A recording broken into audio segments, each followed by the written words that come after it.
नरहरी झिरवाळ यांना मंत्रिपदासंदर्भात तटकरेंचा फोन आल्याचं कळतंय।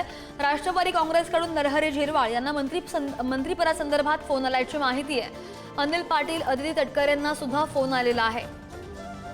उद्या यांचा शपथविधी पार पडतोय नागपूरमध्ये आणि त्या अगोदर नरहरी झिरवाळ यांना मंत्रिपदासंदर्भात तटकरेंचा फोन आल्याचं कळतंय। अजित पवारांच्या राष्ट्रवादीचे नरहरी झिरवाळ हे आमदार त्यांना उद्या मंत्रिपदासाठी शपथ घेण्यासाठी फोन आल्याची माहिती आहे। अनिल पाटील, अदिती तटकरे यांना सुद्धा मंत्रिपदासाठी फोन आला होता। आपण दिवसभर पाहतोय ही संभाव्य नावं होती जी मंत्रिपदासाठी अधिकृत घोषणेसाठी आपण वाट पाहत होतो, मात्र त्यांना फोन आलेला आहे। अनिल पाटील, अदिती तटकरे यांना सुद्धा फोन आल्याचं कळतंय। आणि आपण पाहतोय नागपूरमध्ये उद्या महायुतीचा मोठा प्रमाणावर शपथविधी होणार आहे आणि अनेक मंत्री उद्या शपथ घेण्याची शक्यता वर्तवली जाते। संभाव्य नेते होते, मात्र त्यांच्या नावांवर दिल्लीमध्ये शिक्कामोर्तब होणार होता आणि आज दुपारी त्याच संदर्भात मोठ्या बैठका सुद्धा झाल्या। आणि बुलेटिनच्या सुरुवातीची सगळ्यात मोठी आणि महत्त्वाची बातमी आपण पाहतोय, नरहरी झिरवाळ यांना मंत्रिपदासंदर्भात तटकरेंचा फोन आल्याचं कळतंय। नरहरी झिरवाळ हे सुद्धा संभाव्य मंत्री होते। अजितदादांच्या राष्ट्रवादीकडून नरहरी झिरवाळ हे शपथ घेणार असा चर्चा सुद्धा होता, मात्र या चर्चांना पूर्णविराम लागल्याचं समजतंय। उद्या नागपूरमध्ये भाजपचे आणि शिंदेचे तसंच अजित पवारांचे मंत्री जे आहेत ते शपथ घेणार आहेत अशी माहिती।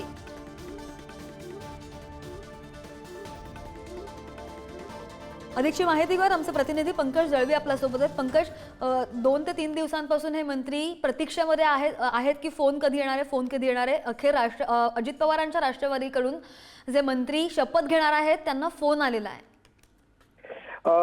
3 आमदारांना फोन गेल्याचं समजतंय राष्ट्रवादी काँग्रेस अजित पवारांच्याकडून। त्याच्यामध्ये आदिती तटकरे, त्याच्यानंतर अनिल पाटील आणि नरहरी झिरवाळ यांना मंत्रिपदाची शपथ घ्यायची याच्यासाठी फोन आल्याची माहिती मिळते। खरं तर शपथविधी मुंबईत होणार की नागपूरला होणार याच्या बाबतीत जे एक संभ्रमावस्था होती आणि अखेर हा संभ्रम दूर झाला। नागपूरला शपथविधी होणार हे नक्की झालं आणि त्याच्यानंतर तिन्ही पक्षाचे आमदार जे आहेत, इच्छुक आमदार आपण म्हणू शकतो, जे शपथविधीच्या शपथ घेण्यासाठी पक्ष नेतृत्वाच्या फोनची वाट बघत होते, मात्र याच्यामध्ये आघाडी जी आहे ती राष्ट्रवादी काँग्रेसने घेतली असं म्हणावं लागेल। अजित पवारांच्या राष्ट्रवादी काँग्रेसकडून विधानसभेचे उपाध्यक्ष जे आहेत नरहरी झिरवाळ त्यांना शपथ घेण्यासाठी कॉल आल्याची माहिती मिळते। अनिल पाटील त्यांच्याकडे माजी मदत आणि पुनर्वसन मंत्री होते। त्यानंतर आदिती तटकरे यांना फोन आलेला आहे। आदिती तटकरे या माजी महिला आणि बाल विकास मंत्री होत्या। या तिघांना फोन आल्याचं समजतंय। निश्चित पंकज, धन्यवाद दिलेल्या सगळ्या सविस्तर माहितीसाठी।